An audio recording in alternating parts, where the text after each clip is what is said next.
Good morning అండి. ఈరోజు topics RDBMS, transaction acid properties, components of DBMS, architecture and DBMS keys గురించి చెప్తున్నాను. Last topics RDBMS గురించి స్వప్న madam చెప్పారు కదా, దాన్ని ఒకసారి రివైండ్ చేస్తాను. జస్ట్ ఆర్డిబిఎంఎస్ అంటే relational database management system. Already మనం ఇంతకు ముందు డేటా ప్రిపేర్ చేసాం కదా, అదే ఎగ్జాంపుల్ గా తీసుకోవచ్చు. ఆర్డిబిఎంఎస్ అంటే which represents the physical and stable data. Already different databases లో ఉన్న డేటాని కలెక్ట్ చేసి మనం ఒక డేటాని ప్రిపేర్ చేసాము. స్టూడెంట్ డేటా ప్రిపేర్ చేయమని చెప్పారు కదా, ఆ డేటా మనము 3 డేటాబేసెస్ నుంచి కలెక్ట్ చేసాం. ఆ డేటాని జేఎన్బి నివాస్ నుంచి, సిఎస్సి డేటా నుంచి, నెక్స్ట్ అమ్మఒడి డేటాబేసెస్ నుంచి మనకు కావాల్సిన డేటాని ప్రిపేర్ చేసి ఒక డేటాబేస్ ని ప్రిపేర్ చేసాము. దాన్నే ఆర్డిబిఎంఎస్ అంటారు, రిలేషనల్ డేటాబేస్ మేనేజ్మెంట్. ఒక డేటాబేస్ కి రిలేషన్ అక్కడ ఏముంది అంటే student details. Student father details ఏమో జేఎన్బి నుంచి తీసుకున్నాము, స్టూడెంట్ మదర్ డీటెయిల్స్ ఏమో అమ్మఒడి నుంచి తీసుకున్నాము, అకాడమిక్ డీటెయిల్స్ ఏమో సిఎస్సి నుంచి తీసుకున్నాము. వీటన్నిటిని బేస్ చేసుకుని ఒక కామన్ కీ యూజ్ చేసాము. ఏంటిది అంటే student Aadhaar number. Student Aadhaar number base చేసుకుని ఈ టేబుల్స్ అన్నిటి నుంచి డేటా యాక్సెస్ చేసుకుని ఒక డేటాబేస్ ని మనం ప్రిపేర్ చేసాము. దాన్నే ఆర్డిబిఎంఎస్ అంటారు. అయితే ఇలా ప్రిపేర్ చేసిన డేటాకి ఇంటిగ్రిటీ అనేది ఉండాలి అని చెప్తున్నాం. ఆ ఇంటిగ్రిటీ అంటే ఏంటి అంటే యాక్యురేట్ డేటా, ఎగ్జాక్ట్ డేటా. అందులో ఒక డేటాబేస్ లో ఎలాంటి డేటా అయితే మనం ప్రిపేర్ చేసి సేవ్ చేసి పెట్టామో అదే డేటా మనం కొత్తగా ప్రిపేర్ చేసిన డేటాలో కూడా ఎగ్జాక్ట్ డేటా ఉండాలి. ప్లస్ ప్రీవియస్ డేటాబేస్ లో కన్సిస్టెన్సీ అనేది ఉండాలి ఆ డేటాకి. అలా ప్రిపేర్ చేసిన డేటాకి మనం ఈ 4 ఇంటిగ్రిటీస్ ఉండాలి అని చెప్తున్నాం. మెయిన్ గా ఈ 4 ఏంటివి అంటే ఎంటిటీ ఇంటిగ్రిటీ. ఎంటిటీ ఇంటిగ్రిటీ అంటే ఇప్పుడు స్టూడెంట్ నేము, ఫోన్ నెంబరు, నెక్స్ట్ అడ్రస్, ఇలాంటివి ఎంటిటీస్ తీసుకున్నాం కదా. Entities nothing but columns. Strong support అంటారు ఎంటిటీ అంటే. ఇందులో మనం కొత్తగా ప్రిపేర్ చేసిన డేటాబేస్ ఏదైతే ఎంటిటీస్ తీసుకుంటున్నామో, కాలమ్స్ తీసుకుంటున్నామో, ఆ కాలమ్స్ తర్వాత ఫ్యూచర్ లో ఎప్పుడన్నా రిఫర్ చేసినా సరే ప్రీవియస్ డేటాబేసెస్ తో మ్యాచ్ అయి ఉండాలి. దాన్ని ఎంటిటీ ఇంటిగ్రిటీ అంటారు. ఎన్ని డేటాబేసెస్ లో ప్రిపేర్ చేసి సేవ్ చేసి పెట్టుకున్నా అది ఒకదానికి ఒక డేటాబేస్ కి మ్యాచింగ్ అనేది ఉండాలి, ఎగ్జాక్ట్ డేటా ఉండాలి అని. Next referential integrity. Referential integrity అంటే 2 టేబుల్స్ మధ్యన రిలేషన్ అనేది ఉండాలి. సేమ్ డేటా, స్టూడెంట్ డేటా, ఒక స్టూడెంట్ కి father details, father Aadhaar number base చేసుకుని details, mother Aadhaar number base చేసుకుని మదర్ డీటెయిల్స్ వేరు టేబుల్స్ లో స్టోర్ చేశారు. ఆ 2 డీటెయిల్స్ మనకు స్టూడెంట్ డీటెయిల్స్ రిఫర్ చేస్తున్నప్పుడు మ్యాచ్ అయి ఉండాలి. దాన్నే రిఫరెన్షియల్ ఇంటిగ్రిటీ అంటారు. అదే డొమైన్ ఇంటిగ్రిటీ అంటే ఏంటంటే, డొమైన్ అంటే ఇప్పుడు సపోజ్ మనకి మనం ఫిల్ చేసిన టేబుల్స్ లో ఏజ్ కాలం ఇచ్చారనుకోండి, ఏజ్ ఎంత అని ఇస్తాం, ఎగ్జాక్ట్ గా 15 years 16 years అలా ప్లేస్ చేస్తాం. అలా కాకోకుండా 15 years 4 months 10 days అలా వేయకూడదు. ఎగ్జాక్ట్ గా ఏదైతే అడిగారో అది మాత్రమే మనం ఫిల్ చేయాలి.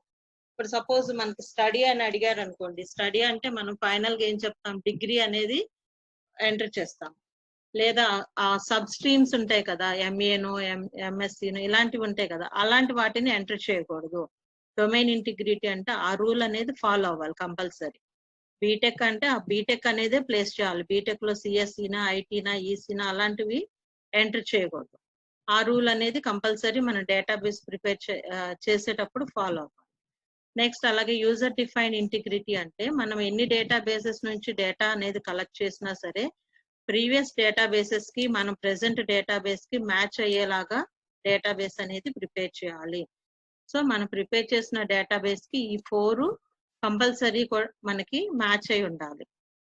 Next transaction properties. Transaction properties last class లో స్వప్న మేడము ఒక బ్యాంక్ అకౌంట్ డీటెయిల్స్ గురించి చెప్పారు కదా. ఒక ట్రాన్సాక్షన్ జరుగుతున్నప్పుడు ఏ అకౌంట్ నుంచి బి అకౌంట్ కి డేటా అనేది ట్రాన్స్ఫర్ చేస్తున్నప్పుడు ఈ యాసిడ్ ప్రాపర్టీస్ అనేది కంపల్సరీ ఫాలో అవ్వాలి అని చెప్పారు. అది ఒకసారి చెప్తాను చూడండి. ఏ యాక్షన్ అంటే ఏ ట్రాన్సాక్షన్ మనకి ఎక్కువగా ట్రాన్సాక్షన్ అనేది బ్యాంక్ దాంట్లో సంబంధించి మాత్రమే జరుగుతుంది కదా. ఇవి మనం రెగ్యులర్ గా ఫాలో అయ్యేది కాబట్టి బ్యాంక్ ఎగ్జాంపుల్ గా ఏ టెక్స్ట్ బుక్స్ రిఫర్ చేసినా బ్యాంక్ ఎగ్జాంపులే చూపిస్తారు మనకి. ఈ 4 ప్రాపర్టీస్ ఏంటి అంటే, మనం ఇప్పుడు సపోజ్ ఏ అకౌంట్ నుంచి బి అకౌంట్ కి ఒక 1000 రూపీస్ ట్రాన్స్ఫర్ అనేది చేసామనుకోండి. ట్రాన్స్ఫర్ చేసినప్పుడు మన అకౌంట్ ఇప్పుడు సపోజ్ నేను స్వప్నకి ఒక 1000 రూపీస్ ట్రాన్స్ఫర్ చేయాలి. నా బ్యాంక్ డీటెయిల్స్ గుడివాడలో ఉన్నాయి, స్వప్నవి చల్లపల్లిలో ఉన్నాయి. సో నేను బ్యాంకుకు వెళ్ళి నా అకౌంట్ నుంచి 100 మైనస్ చేసి చల్లపల్లి వెళ్ళి చల్లపల్లి బ్యాంక్ నుంచి 100 ప్లస్ చేసి అలాంటి ట్రాన్సాక్షన్స్ ఈ రోజుల్లో చేయట్లేదు కదా. జస్ట్ మనం మన డెస్క్టాప్ ముందో మన మొబైల్ ముందో ఒక యాప్ అనేది ఓపెన్ చేసి ఆ ఓపెన్ చేసిన యాప్ లోనే ఒక మన అకౌంట్ డీటెయిల్స్ ఎంటర్ చేసి ఒక ట్రాన్సాక్షన్ అనేది చేస్తున్నాం. ఆ ట్రాన్సాక్షన్ బేస్ చేసుకునే బ్యాక్గ్రౌండ్ లో అంతా ఈ ట్రాన్సాక్షన్ అంతా కూడా రన్ అయిపోవాలి. దాన్నే అటామిసిటీ అంటారు. Transaction or all or nothing జరిగితే మొత్తం అంతా ట్రాన్సాక్షన్ జరిగిపోవాలి. లేదు అంటే దానికి ఇన్ కేస్ మనకి బ్యాలెన్స్ లేకపోయినా, లేదంటే నెట్వర్క్ ప్రాబ్లం వచ్చినా, లేదంటే బ్యాంక్ కి సంబంధించిన ప్రాబ్లం ఏదైనా వచ్చినా వెంటనే డీటెయిల్స్ అనేది మనకి అప్పటికప్పుడు తెలియాలి. దాన్నే అటామిసిటీ అంటారు. అప్పటికప్పుడు మనం చేసే ట్రాన్సాక్షన్ డీటెయిల్స్, ట్రాన్సాక్షన్ అనేది జరగాలి, లేదు అంటే ఎందుకు జరగలేదు అనేది కూడా మనకి వెంటనే డీటెయిల్స్ చెప్పేసేలాగా ఉండాలి. మనం ప్రిపేర్ చేసిన డేటాబేస్ అలా ఉండాలి అని చెప్పి. అదే కన్సిస్టెన్సీ అంటే వ్యాలిడ్ డేటా మాత్రమే ట్రాన్సాక్షన్ అనేది జరగాలి. వ్యాలిడ్ డేటా అంటే ఇన్ కేస్ మనకి అకౌంట్ లో బ్యాలెన్స్ లేదు అనైనా, లేదంటే మన నెట్వర్క్ కరెక్ట్ గా లేదు అని అన్నా, లేదంటే మన బ్యాంక్ కి సంబంధించిన ఇన్ఫర్మేషన్ కరెక్ట్ గా లేకపోయినా వెంటనే ఇన్ఫర్మేషన్ అనేది మనకి చెప్పేలాగా ఉండాలి. దాన్నే కన్సిస్టెన్సీ అంటారు. నెక్స్ట్ ఐసోలేషన్ అంటే ఇన్ కేస్ మనం ట్రాన్సాక్షన్ అనేది చేస్తున్నప్పుడు ఇద్దరు అవతల వాళ్ళకి కానీ, లేదంటే నాకు కానీ ఎవరికి కూడా ఎఫెక్ట్ అనేది ఉండకూడదు. వ్యాలిడ్ డేటా ఉండాలి, ట్రాన్సాక్షన్ అనేది కరెక్ట్ గా జరగాలి, బ్యాంక్ అకౌంట్స్ కరెక్ట్ గా ఉండాలి. ఫ్యూచర్ లో దానివల్ల ఎలాంటి ప్రాబ్లం అనేది రాకూడదు. ఆ ఎఫెక్ట్ ఏదన్నా వచ్చింది అంటే వెంటనే మనకి తెలియచేసేలాగా ఉండాలి. నెక్స్ట్ 4th వన్ డ్యూరబిలిటీ అంటే నో లాస్. ఇన్ కేస్ మనకి ట్రాన్సాక్షన్ జరిగినప్పుడు ఏదన్నా లాస్ అనేది జరిగినా సరే అది మళ్ళీ రిఫండబుల్ గా ఉండేలాగా చూడాలి. ఏదైనా ట్రాన్సాక్షన్ అనేది చేస్తున్నాము అంటే ఈ యాసిడ్ ప్రాపర్టీస్, యాసిడ్ అనేది జస్ట్ మనకి క్యాచీగా ఉంటుంది కాబట్టి అలా పెట్టారు స్టార్టింగ్ లెటర్స్. ఏదైనా ట్రాన్సాక్షన్ మన డేటాబేస్ కు సంబంధించిన ఏదైనా ట్రాన్సాక్షన్ అనేది చేస్తున్నాము అంటే ఈ యాసిడ్ ప్రాపర్టీస్ అనేది కంపల్సరీ కన్సిస్టెంట్ అయి ఉండాలి. నెక్స్ట్ ఇప్పుడు ప్రెసెంట్ టాపిక్స్ కి వచ్చేటప్పటికి components of database management system. మనం ఒక డేటాబేస్ ప్రిపేర్ చేయాలి అంటే ఏమేమి కాంపోనెంట్స్ కావాలి? జనరల్ గా మనకి హార్డ్వేర్ సాఫ్ట్వేర్ కామన్ గానే ఉంటుంది కదా. మనం యూజ్ చేసే ల్యాప్టాప్ అందులోనే హార్డ్వేర్ సాఫ్ట్వేర్ అన్ని ఇంక్లూడ్ అయి ఉంటాయి. అలాగే మనం ఏదైతే డేటాబేస్ ప్రిపేర్ చేస్తున్నామో ఆ డేటా అనేది కలెక్ట్ చేసుకుని ఉండాలి. ఆ కలెక్ట్ చేసిన డేటా మనం టేబుల్ వైజ్ అనేది ప్రిపేర్ చేసుకుని ఉండాలి. Next database access languages. మనం ప్రిపేర్ చేసిన డేటాబేస్ ని ఎలా యాక్సెస్ చేసుకుంటాము? భార్గవి మేడం మనం చెప్పారు కదా, DDL, DML, TCL language queries అంటారు కదా. ఆ క్వరీస్ నెక్స్ట్ క్లాస్ లో రమేష్ సార్ చెప్తారు. ఆ క్వరీస్ అనేది మనకి తెలుసుకుని ఉండాలి డేటాబేస్ ప్రిపేర్ చేసిన తర్వాత. నెక్స్ట్ అలాగే ప్రొసీజర్స్. మనం డేటా యాక్సెస్ చేసుకోవడానికి మనం ఒక ఐడి పాస్వర్డ్ అనేది కంపల్సరీ యూజ్ చేసి మాత్రమే ఆ డేటా యాక్సెసింగ్ అనేది చేయాలి. ఒక డేటాబేస్ అనేది ప్రిపేర్ చేయాలి అంటే ఈ 5 కంపల్సరీగా కావాలి. నెక్స్ట్ ఈ డేటాబేస్ ఆర్కిటెక్చర్ అనేది మనం ఒక డేటాబేస్ ప్రిపేర్ చేస్తున్నాము అంటే ఆ డేటాబేస్ లో కంపల్సరీ ఈ 3 లేయర్స్ అనేది కంపల్సరీ మనం ఫాలో అవుతాం. మనం రెగ్యులర్ గా ప్రిపేర్ చేసే డేటాబేస్ కైనా సరే ఈ 3 లేయర్స్ అనేది ఫాలో అవుతాము.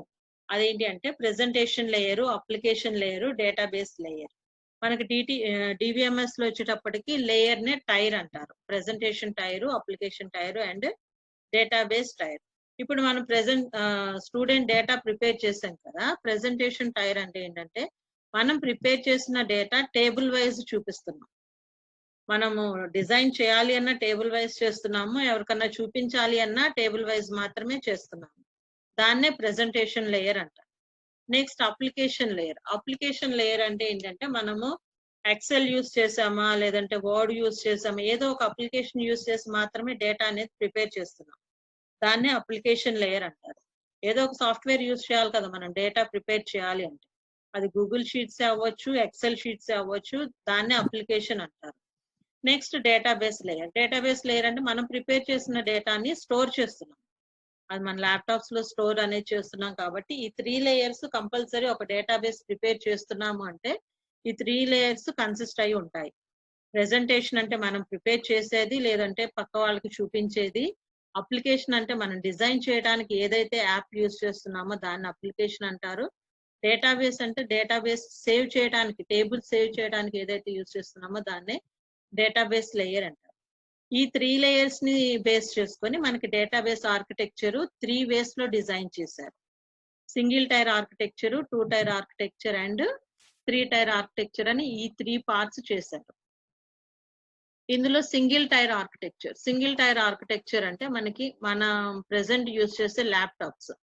ఆ ల్యాప్టాప్స్ లోనే ప్రెజెంటేషన్, అప్లికేషన్, డేటాబేస్ 3 మెషిన్స్ కూడా ఒకే దాంట్లో ఇంక్లూడ్ అయి ఉంటాయి.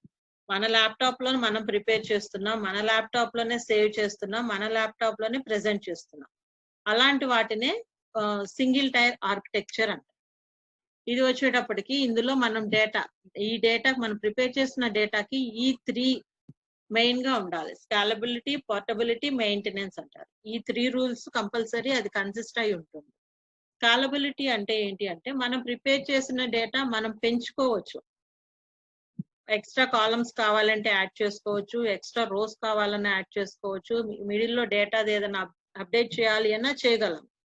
దాన్నే స్కాలబిలిటీ అంటారు. వాల్యూమ్ ని ఇంక్రీజ్ చేసుకునే ఫెసిలిటీ మన దగ్గరే ఉంటుంది. నెక్స్ట్ అలాగే పోర్టబిలిటీ అంటే ఒక మెషిన్ నుంచి ఇంకో మెషిన్ కి డేటా అనేది ట్రాన్స్ఫర్ చేసుకునే ఫెసిలిటీ మన చేతిలోనే ఉంటుంది. మనం యూజ్ చేసే సింగిల్ టైర్ ఆర్కిటెక్చర్ లో మాత్రమే ఉంటుంది. నెక్స్ట్ అలాగే మెయింటెనెన్స్. మనం చేసే డేటాకి మనం మాత్రమే మెయింటైన్ చేయగలము, డిలీట్ చేయగలము, యాడ్ చేసుకోగలము, అప్డేట్ చేయగలము. ఎక్స్ట్రాగా ఏదన్నా ఇమేజెస్ యాడ్ చేసుకోవాలన్నా, సౌండ్స్ యాడ్ చేసుకోవాలి అన్నా సరే మన చేతుల్లోనే ఉంటుంది.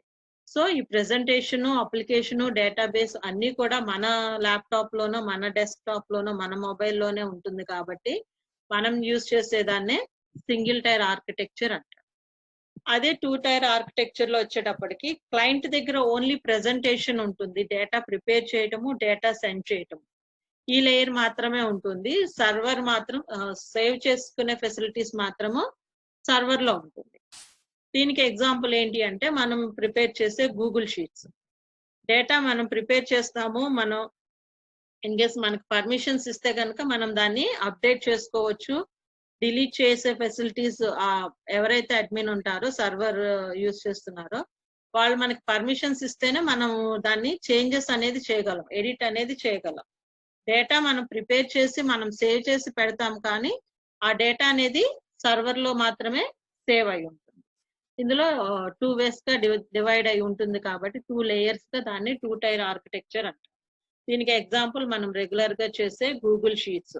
ఒక గూగుల్ షీట్ లింక్ పంపించారు అంటే అది ఓపెన్ చేసుకొని మనం డేటా అందులో ఎంటర్ చేసి దాన్ని సేవ్ చేస్తున్నాం, కానీ దాని యాక్సెసింగ్ అంతా కూడా సర్వర్ లో, గూగుల్ సర్వర్ లో మాత్రమే ఉంటుంది. ఎవరైతే ఆ షీట్ ప్రిపేర్ చేశారో, అడ్మిన్ గా ఉన్నారో వాళ్ళు మాత్రమే పర్మిషన్స్ ఇస్తే చేయగలము.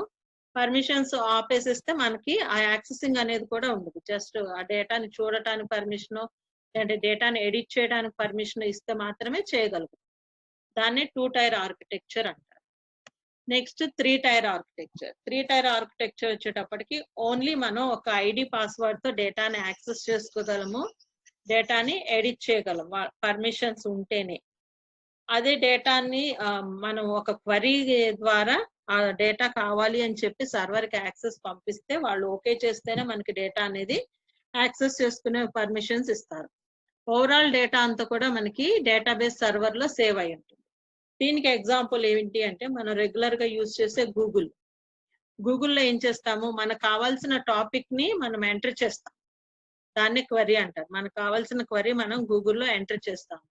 అది గూగుల్ సర్వర్ ఏం చేస్తుంది, ఎక్కడైతే ఎవరు దానికి సంబంధించిన డేటా ఎంటర్ చేసి ఉంచారో ఆ డేటాని డేటాబేస్ సర్వర్స్ నుంచి తీసుకొచ్చి మనం అప్లికేషన్ మీద లైన్ గా ఇస్తుంది. అందులో బెస్ట్ వన్ ఏది అనేది మనము ఓపెన్ చేసి మనము వ్యూ చేయడానికి మాత్రమే పర్మిషన్స్ ఉంటాయి. దాన్ని మనకి ఆ మ్యాటర్ నచ్చలేదు అని మనం డిలీట్ చేసేసి వేరే డేటా ఎంటర్ చేయడానికి లేదు. అలానే దానికి మనం చేంజెస్ అప్లై చేసుకోవడానికి లేదు. మనం కావాలి అనుకుంటే సపరేట్ గా డేటా అనేది మనం ప్రిపేర్ చేసుకునే ఫెసిలిటీ మాత్రం ఇస్తారు. దాన్ని క్లయింట్ కి వచ్చేటప్పటికి ఓన్లీ ప్రెజెంటేషన్ పర్మిషన్స్ మాత్రమే ఉంటాయి 3 టైర్ లో. ఇందులో ఒక సర్వర్ మిడిల్ గా మనకి డేటాబేస్ సర్వర్ కి మన క్లయింట్ కి మధ్యలో మిడిల్ గా సపరేట్ సర్వర్ ఉండి మన క్వరీ ద్వారా ఆ క్వశ్చన్ అడిగితే దానికి రిప్లై గా ఇస్తుంది. దాన్నే 3 టైర్ ఆర్కిటెక్చర్ అంటారు. దీనికి ఎగ్జాంపుల్ వచ్చేటప్పటికి మనం యూజ్ చేసే జేఎన్బి నివాస్. జేఎన్బి నివాస్ లో ఓవరాల్ డేటా అంతా ఎక్కడో ఒక సర్వర్ లో ఇంక్లూడ్ అయి ఉంటుంది. రెగ్యులర్ గా మనం ఏం చేస్తున్నాం, స్టూడెంట్ డేటా కావాలి అంటే కనుక ఆ స్టూడెంట్ డేటాని మనం మన స్కూల్ ఐడి పాస్వర్డ్ యూజ్ చేసి డేటాని యాక్సెస్ చేస్తాం. దానికి కావాల్సిన ఇన్ఫర్మేషన్ ఏదైతే ఉంటుందో ఆ ఇన్ఫర్మేషన్ ఎంటర్ చేసేసి మళ్ళీ క్లోజ్ చేసేస్తే అది డైరెక్ట్ గా సర్వర్ లోకి వెళ్ళిపోతుంది ఆ డేటా అంతా కూడా. దాన్నే 3 టైర్ ఆర్కిటెక్చర్ అంటారు. దానికి జస్ట్ ఎగ్జాంపుల్స్ ఇక్కడ ఇచ్చాను. సింగిల్ టైర్ ఆర్కిటెక్చర్ అంటే మనం ప్రిపేర్ చేసే స్టూడెంట్ డేటా. 2 టైర్ ఆర్కిటెక్చర్ అంటే క్లయింట్స్ ఎంతమంది అయినా ఉండొచ్చు, ఆ డేటాని మనము ఒక దాంట్లో సేవ్ చేస్తాము. ఆ సర్వర్ యూజ్ చేసుకుని దాన్ని ఎక్సెల్ షీట్స్ అంటాం కదా. మనం 17 మెంబర్స్ డేటా అంతా ఆ షీట్ లో సేవ్ చేస్తున్నాం, కానీ ఆ స్టోరేజ్ వచ్చేటప్పటికి సర్వర్ లో మాత్రమే స్టోర్ అవుతుంది. దాన్ని 2 టైర్ ఆర్కిటెక్చర్ అంటారు. నెక్స్ట్ 3 టైర్ ఆర్కిటెక్చర్ వచ్చేటప్పటికి క్లయింట్ మనం యూజ్ చేసే ల్యాప్టాప్స్ లో డేటా అనేది జస్ట్ వ్యూ మాత్రమే చేస్తాము. మనకు కావాల్సింది ఏదైతే ఒక సర్వర్ ని మధ్యలో పెట్టుకొని ఆ సర్వర్ కి మనకి రిక్వెస్ట్ పంపిస్తే అది ఆ డేటాబేస్ నుంచి కలెక్ట్ చేసుకొచ్చి మనకి ప్రెజెంట్ చేస్తుంది. దాన్నే 3 టైర్ ఆర్కిటెక్చర్ అంటారు. నెక్స్ట్ మనకి డిబిఎంఎస్ వచ్చేటప్పటికి డిఫరెంట్ కీస్ అనేవి ఉంటాయి, డిఫరెంట్ టైప్స్ ఉంటాయి.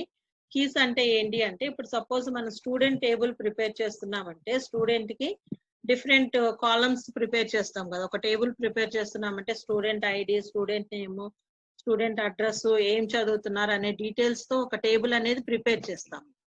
ఆ టేబుల్ లో ఒక ఫీల్డ్ నే ఒక కీ అంటారు.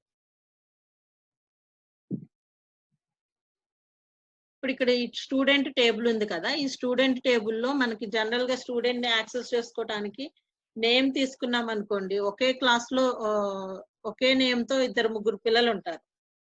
అలాగే ఇంటి పేర్లతో కూడా కామన్ గా ఉంటారు. కానీ స్టూడెంట్ కి వచ్చేటప్పటికి స్టూడెంట్ రోల్ నెంబర్ కానీ స్టూడెంట్ ఐడి ఏదన్నా ఇచ్చాము అంటే అది యూనిక్ గా ఉంటుంది. ఒకే ఐడి డిఫరెంట్ స్టూడెంట్స్ పెట్టడానికి లేదు కదా. ఓన్లీ ఒక రోల్ నెంబర్ ఒక స్టూడెంట్ కి మాత్రమే అలాట్ చేస్తారు. సో అందుకని స్టూడెంట్ ని మనం స్టూడెంట్ డీటెయిల్స్ యాక్సెస్ చేసుకోవాలి అంటే స్టూడెంట్ రోల్ నెంబర్ తోనే మనం యాక్సెస్ చేసుకోవచ్చు. సపోజ్ ఒక క్లాస్ లో కావ్య అనే 2 పిల్లలు ఉన్నారనుకోండి, ఆ కావ్య వాళ్ళ ఇన్ కేస్ ఇంటి పేర్లతో పిలవాలి అన్నా సరే ఇంటి పేర్లు కూడా కామన్ గా ఉండొచ్చు. అది మనం రెగ్యులర్ గా స్కూల్స్ లో చూస్తున్నాం కదా. కానీ roll number 4 Kavya, roll number 8 Kavya అని చెప్పామనుకోండి, అది యూనిక్ గా ఉంటుంది కదా.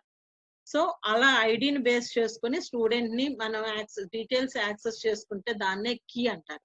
ఇక్కడ స్టూడెంట్ టేబుల్లో ఐడి అనేది ఒక కీగా తీసుకున్నాము. అదే ఇక్కడ పర్సనల్ టేబుల్ ఏదన్నా ప్రిపేర్ చేసుకోవాలి అంటే అందులో కాలమ్స్ వచ్చి name, date of birth, passport, licence, SSN numbers ఇలాంటివి ఎన్ని ప్రిపేర్ చేసుకున్నా ఇక్కడ మనకి పర్సనల్ అంటే ఒక పర్సన్ కి సంబంధించిందే కాబట్టి అక్కడ నేమ్ అనేది కీగా యూజ్ చేసాం. అంటే ఇంకా వేరే పేరు అనేది ఉండదు కాబట్టి మన పేరే ఉంటుంది కాబట్టి అందులో నేమ్ అనేది యూజ్ చేసి మనం యాక్సెస్ చేసుకోవచ్చు. అది పర్సనల్ ఇన్ఫర్మేషన్ అయితే అందులో నేమ్ అనే దాన్ని కీగా యూజ్ చేస్తాం. ఇక్కడ DBMS లో వచ్చేటప్పటికి మనకి డిఫరెంట్ కీస్ ఉంటాయి. ఈ 4 కీస్ మెయిన్ గా యూస్ చేస్తాము మనం టేబుల్ ప్రిపేర్ చేయాలి అనుకుంటే. ఇంకా కీస్ ఉన్నాయి ఇందులోనే. మనకి మెయిన్ గా MS యాక్సెస్ అనేది యూజ్ చేయాలి అంటే ప్రైమరీ కీ అనేది మనకి కంపల్సరీగా యూజ్ చేస్తాం. ప్రైమరీ కీ అంటే primary key, candidate key, super key, foreign key అని చెప్పి మెయిన్ గా మన టేబుల్ క్రియేట్ చేసుకోవడానికి యూజ్ చేసుకునే కీస్. ప్రైమరీ కీ అంటే ఏంటి అంటే మనం ఏదైతే టేబుల్ ప్రిపేర్ చేస్తున్నామో ఆ టేబుల్లో ఆ పర్సన్ ని మనము డీటెయిల్స్ యాక్సెస్ చేసుకోవాలి అనుకుంటే మెయిన్ గా యూజ్ చేసుకునే కీ. మనం ఇక్కడ స్టూడెంట్ టేబుల్లో student ID, student roll number కానీ స్టూడెంట్ ఆధార్ నెంబర్ కానీ యూజ్ చేసి స్టూడెంట్ డీటెయిల్స్ యాక్సెస్ చేస్తున్నాం కదా. ఆ ఆధార్ నెంబర్ ని ఇక్కడ ప్రైమరీ కీ అంటారు. మెయిన్ గా ఏదైతే ఐడెంటిఫై చేసి మనం డేటాని యాక్సెస్ చేస్తున్నామో దాన్నే ప్రైమరీ కీ అంటారు. ఇది యూనిక్ గా ఉంటుంది. ఒకే ఆధార్ నెంబరు ఇద్దరు స్టూడెంట్స్ ఉండదు కదా, అలాగే ఒకే రోల్ నెంబర్ ఇద్దరు స్టూడెంట్స్ ఉండదు కాబట్టి ఐడి అనేది ప్రైమరీ కీగా కన్సిడర్ చేస్తారు. Next candidate key. Candidate key అంటే ఇది ప్రైమరీ కీ లానే యూనిక్ గా ఉండే కీని. అది మనము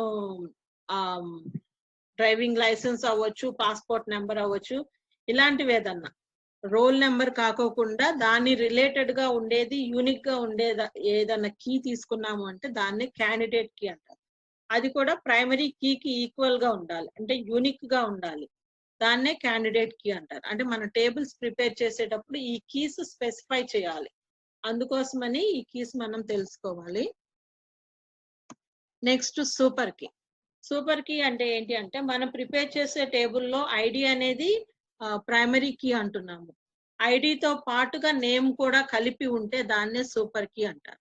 ఇప్పుడు సపోజ్ రోల్ నెంబర్ కావ్య అనే వాళ్ళు ఇద్దరు ఉన్నప్పుడు roll number 4 Kavya, roll number 8 Kavya అని చెప్తే అది యూనిక్ అవ్వదు కదా, అది యూనిక్ గానే ఉంటుంది కదా. కావ్య అనేది రిపీటెడ్ గా ఉన్నా సరే రోల్ నెంబర్ తో కలిపి పిలిస్తే అది యూనిక్ గా ఉంటుంది కాబట్టి ఈ రెండింటి కాంబినేషన్ కలిపి మనం చెప్తే దాన్నే సూపర్ కీ అంటారు.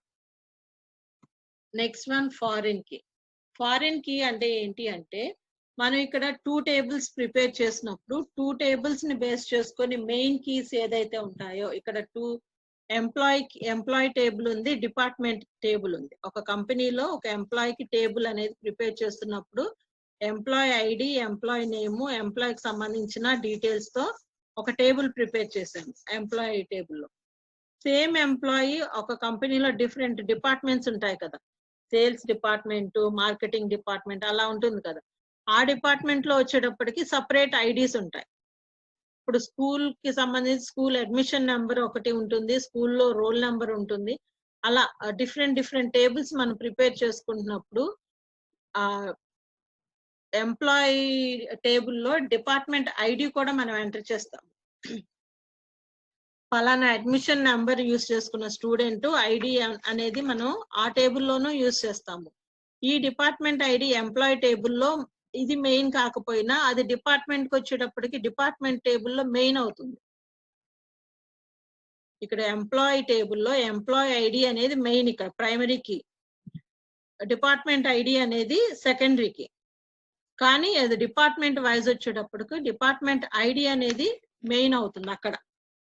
దాన్నే ఫారిన్ కీ అంటారు. అంటే ఒక్క టేబుల్లో వచ్చేటప్పటికి అది ఇంపార్టెంట్ కాకపోయినా సెకండ్ టేబుల్లో చూసుకుంటే అది ప్రైమరీ కీగా తీసుకుంటే దాన్నే ఫారిన్ కీ అంటారు. ఒకసారి కీస్ మళ్ళీ రిపీట్ చేస్తాను. ప్రైమరీ కీ అంటే ఏంటంటే మెయిన్ గా మనం డీటెయిల్స్ యాక్సెస్ చేసుకోవటానికి ఏదైతే ఐడి యూస్ చేస్తున్నామో దాన్నే ప్రైమరీ కీ అని చెప్తాము. క్యాండిడేట్ కీ అంటే ప్రైమరీ కీ లాగా యూనిక్ గా ఉండాలి, కానీ దాని అంత స్ట్రాంగ్ గా కూడా ఉండాలి, యూనిక్ గా ఉండాలి. దాన్నే క్యాండిడేట్ కీ. మనం ప్రిపేర్ చేసిన డేటాబేస్ లో మెయిన్ ఐడి కాకోకుండా దానికి రిలేటెడ్ గా ఉండే దేనన్నా సింగిల్ గా యూనిక్ గా ఉండే కీనే క్యాండిడేట్ కీ అంటారు. సూపర్ కీ అంటేనేమో మనం ప్రిపేర్ చేసిన టేబుల్లో ఐడి ప్లస్ నేమ్ తో కలిపి చెప్పేదాన్ని సూపర్ కీ అంటారు. ఫారిన్ కీ అంటే ఏంటి, మనం ప్రిపేర్ చేసిన టేబుల్లో అది సెకండరీగా ఉన్నా సరే అది వేరే డిపార్ట్మెంట్కి వెళ్ళేటప్పటికి అది ప్రైమరీ కీగా ఉంటే దాన్నే ఫారిన్ కీ అంటారు. ఈ కీస్ అనేది మనం ఇప్పుడు ప్రెసెంట్ టేబుల్ ప్రిపరేషన్ లో కంపల్సరీగా తెలుసుకోవాల్సిన టాపిక్స్. ఓవరాల్ టేబుల్లో మనకి ఇక్కడ ఒక స్టూడెంట్ టేబుల్ ఉంది. ఆ స్టూడెంట్ టేబుల్లో ప్రైమరీ కీగానేమో ఐడిని యూజ్ చేస్తున్నారు. నెక్స్ట్ ఆల్టర్నేట్ కీ అంటే అది రోల్ నెంబర్ కానీ నేమ్ కానీ ఇంకా వేరే యూజ్ చేసే వాటినేమో ఆల్టర్నేట్ కీస్ అంటారు. యూనిక్ కీ అంటే ఒక స్టూడెంట్ కి ఇంకా వేరే స్టూడెంట్ తో కంపేర్ చేయకోకుండా ఉండేదాన్నే యూనిక్ కీ అంటారు. అదే ఫారిన్ కీ అంటే ఏంటి, ప్రెసెంట్ ఉన్న టేబుల్లో అది సెకండరీగా ఉన్నా సరే వేరే టేబుల్ వచ్చేటప్పటికి అది ప్రైమరీ కీగా మారితే దాన్నే ఫారిన్ కీ అంటారు. అంటే మన రిలేషన్షిప్ అని చెప్తున్నాం కదా, స్టూడెంట్ ఆధార్ నెంబర్ అనేది ప్రెసెంట్ మనం జేఎన్బి నివాస్ లో ఆధార్ నెంబర్ బేస్ చేసుకుని స్టూడెంట్ డీటెయిల్స్ యాక్సెస్ చేస్తున్నాము. స్టూడెంట్ డీటెయిల్స్ వచ్చేటప్పటికి స్టూడెంట్ లో రోల్ నెంబర్ బేస్ చేసుకుని జేఎన్బి నివాస్ లో రోల్ నెంబర్ తో యాక్సెస్ చేస్తున్నాం డేటా. అందులో ఆధార్ నెంబర్ అనేది ఎంటర్ చేస్తున్నాం. ఆధార్ నెంబర్ ని హైలైట్ చేయట్లేదు. జేఎన్బి ఇన్స్టాల్ చేసుకోండి. జస్ట్ యాక్సెస్ క్లిక్ చేస్తే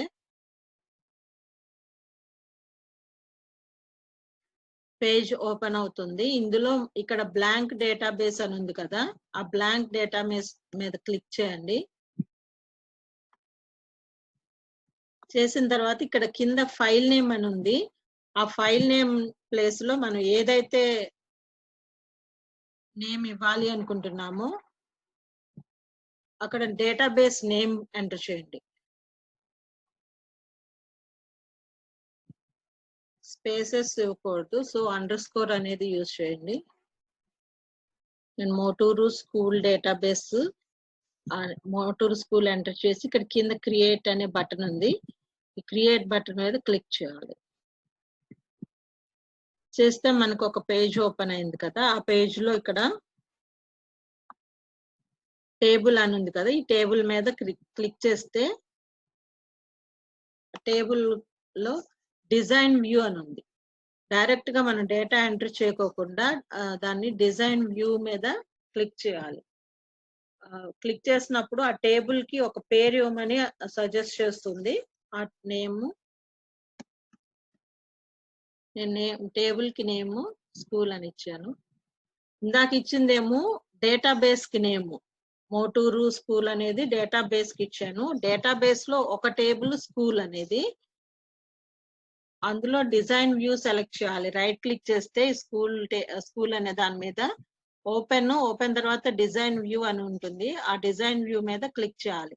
క్లిక్ చేస్తే మనం ఆ టేబుల్లో ఏమేమైతే ఫీల్డ్ పెట్టాలో ఆ ఫీల్డ్ నేమ్స్ అడుగుతుంది. ఫస్ట్ గా మనము స్టూడెంట్ ఐడి, ఇక్కడ పక్కన కీ సింబల్ ఉంది చూడండి. ఆటోమేటిక్ గా ఐడి అనేది ఫస్ట్ కాలం ఎప్పుడు కూడా అది ప్రైమరీ కీగా తీసుకుంటుంది.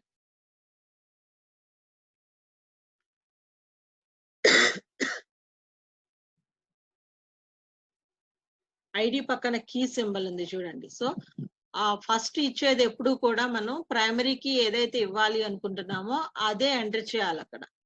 సో ఆ ప్రైమరీ కీస్ అనేది ఇక్కడ ఇంపార్టెంట్ కాబట్టి ఆ కీస్ అంటే ఏంటో చెప్పాను. ఇక్కడ ఐడి అనేది ఉంచేస్తున్నాము. ఇక్కడ డేటా టైప్ అనేది కంపల్సరీ ఇవ్వాలి. ఇప్పటి వరకు మనం ఎక్సెల్ లో జస్ట్ మనం ఇచ్చింది మాత్రమే తీసుకునేది. ఎక్సెల్ కానీ వర్డ్ కానీ మనం ఏదైతే డేటా ఇచ్చామో అది రైటా రాంగ్ ఏది మనల్ని అడిగేది కాదు. మన ఇష్టమైనట్టుగా డేటా ప్రిపేర్ చేసేవాళ్ళం. కానీ ఇక్కడ యాక్సెస్ వచ్చేటప్పటికి అది కొన్ని రూల్స్, ఇంటిగ్రిటీ అంటారు కదా, డేటా ఇంటిగ్రిటీ, ఆ రూల్స్ అన్ని మనం ఎంటర్ చేస్తేనే ఆ టేబుల్ అనేది క్రియేట్ అవుతుంది ఇక్కడ. సో మనము ఎంటర్ చేసే ఫీల్డ్ ఏ డేటా టైప్ అయి ఉంటుంది అనేది ఇక్కడ డేటా టైప్స్ ఇస్తుంది. టెక్స్టా, మెమోనా, నెంబరా, డేట్ అండ్ టైమా, కరెన్సీనా, ఆటో నెంబరా, ఎస్ఆర్ నో అంటే 2 ఆప్షన్స్ ఉంటాయి కదా, ఎస్ఆర్ నో అలాగా, లేదంటే ఓఎల్ఈ ఆబ్జెక్టా, ఏదైనా పిక్చర్ పెట్టాలి అనుకుంటున్నామా ఆ ప్లేస్ లో, హైపర్ లింక్ ఏదైనా అటాచ్ చేయాలా, ఇవన్నీ ఆప్షన్స్ అడుగుతుంది. జనరల్ గా ఐడి అనేది నెంబర్స్ ఉంటుంది, లెటర్స్, క్యారెక్టర్స్ కాంబినేషన్ ఉంటుంది కదా ఐడి అనేది. సో మనం ఆటో నెంబరో లేదంటే టెక్స్ట్, ఆటో నెంబర్ తీసుకుందాం. ఇక్కడ మనం స్టూడెంట్ ఐడి స్టూడెంట్ కాబట్టి అంత నెంబర్ ఇవ్వము కాబట్టి జస్ట్ ఆటో నెంబర్ అని తీసుకుందాము. Next student name,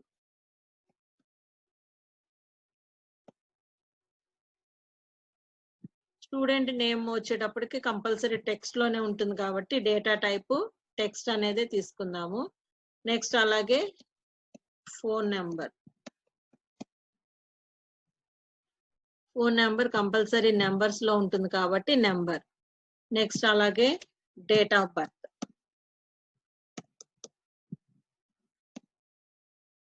date of birth అనేది డేట్ అండ్ టైమ్ లో మాత్రమే ఇవ్వాలి.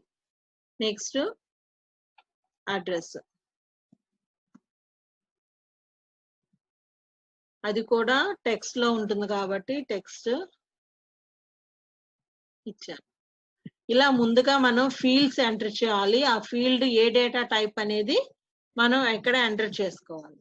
నెక్స్ట్ ఆ టేబుల్ నేమ్, అది టేబుల్ గా ఓపెన్ చేయాలి అనుకుంటే కనుక మళ్ళీ ఇక్కడ మన రైట్ క్లిక్ చేసి ఓపెన్ అనేది క్లిక్ చేస్తే మనం ఇప్పుడు దాకా ఇచ్చిన ఫీల్డ్ నేమ్స్ తో టేబుల్ అనేది చూపిస్తుంది. ID, student number, phone number, DOB, address. Next ఇంకేమైనా ఫీల్డ్స్ యాడ్ చేసుకోవాలి అనుకుంటే ఎక్స్ట్రాగా యాడ్ చేసుకోవడానికి ఇచ్చింది. ఫస్ట్ గా మనం డేటా ఎంటర్ చేయాలి అనుకుంటే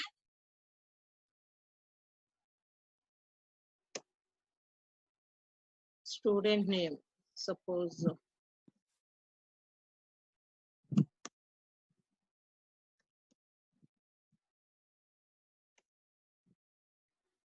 ఫోన్ నెంబర్, మధ్యలో ఏదైనా టెక్స్ట్ ఏదైనా ఇచ్చినా అది ఎర్రర్ చూపించేస్తుంది. అక్కడ ఫోన్ నెంబర్స్ లో నేను టెక్స్ట్ ఇచ్చాను కదా, సో మనకు అక్కడ ఎర్రర్ చూపిస్తుంది. తీసుకోదు ఇంకా అక్కడ డేటా అనేది, అది కరెక్ట్ గా చేస్తేనే వస్తుంది. నెక్స్ట్ అలాగే ఇన్ కేస్ కొత్తగా ఏదైనా ఫీల్డ్ యాడ్ చేయాలి అనుకుంటే కనుక మనం ఇక్కడ యాడ్ చేయడానికి అవ్వదు. మళ్ళీ దాన్ని డిజైన్ వ్యూలోకి వెళ్ళి డిజైన్ వ్యూలో కొత్తగా ఒక ఫీల్డ్ ఎంటర్ చేసుకుని ఆ ఫీల్డ్ ద్వారానే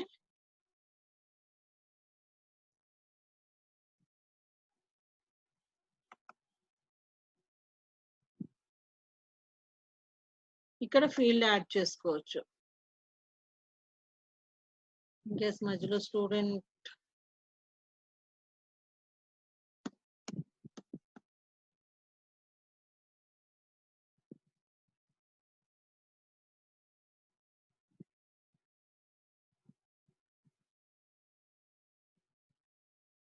ఇలా కొత్తగా ఫీల్డ్ కావాలనుకుంటే కనుక ఇలా డిజైన్ వ్యూలోనే యాడ్ చేస్తాం తప్పితే డైరెక్ట్ గా యాడ్ చేసుకోవటానికి లేదు. మళ్ళీ ఓపెన్ చేసుకొని డీటెయిల్స్ ఎంటర్ చేసుకోవాలి.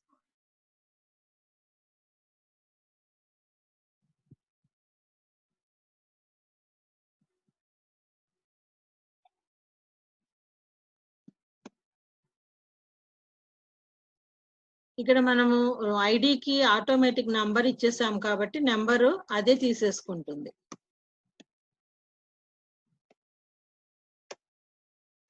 ఇలా డీటెయిల్స్ అన్ని కూడా ఎంటర్ చేసుకోవాలి. ఇలా టేబుల్ ప్రిపేర్ చేసుకుంటాం అనమాట యాక్సెస్ లో. మనం ఎక్సెల్ లోగా మనకు కావాల్సిన రో పెట్టుకోవడం, మనకు కావాల్సిన ఇలా మామూలుగా మనకి అడ్జస్ట్ చేసుకోవచ్చు. విత్ హైట్ అనేది అడ్జస్ట్ చేసుకోవచ్చు, కానీ మధ్యలో యాడ్ చేసుకోవడానికి ఓన్లీ డిజైన్ వ్యూ లో మాత్రమే డేటా అనేది యాడ్ చేసుకునే ఫెసిలిటీ ఉంది. ఇది యాక్సెస్ లో టేబుల్ ప్రిపేర్ చేసుకునే విధానం. రేపు దీన్ని ఇలా యాడ్ చేసుకునే దానికే మొన్న భార్గవి చెప్పింది